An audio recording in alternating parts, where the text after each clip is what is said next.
السلام عليكم ورحمة الله وبركاته. رجعنا وياكم في شرح جديد. شرح لهذا اليوم عن شاهد، وهواي من الأشخاص اللي مشتركين في تطبيق أو موقع شاهد اللي هو مشاهدة الأفلام والمسلسلات وغيره. سألون شلون أعرف متى ينتهي اشتراكي في شاهد. بهذا الفيديو راح أتكلم عن هذا الموضوع بخطوات سهلة وبسيطة وبدون تعقيد، لكن قبل ما أبدأ بالشرح أتمنى منك اشتراك بالقناة أولا، تفعيل زر الجرس ثانيا حتى يصلك كل ما هو جديد، وكذلك اضغط على علامة اللايك الفيديو كدعم منك. أول خطوة سويت تروح إلى الملف الشخصي.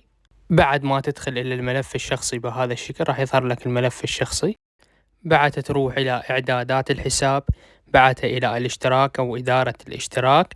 بهذا الشكل راح يظهر لك كل تفاصيل الاشتراك، وكذلك صلاحية الاشتراك ومتى ينتهي هذا الاشتراك بهذه الخطوات البسيطة اللي تفضلت بها وشرحتها في هذا الفيديو. لهنا وصلنا إلى نهاية الشرح. أتمنى كان الشرح مفيد. لا تنسونا باللايك والاشتراك تفعيل زر الجرس حتى يصلك الموجود، وكذلك اضغط على علامة اللايك الفيديو كدعم منك لي. نلقاكم فيديو جديد.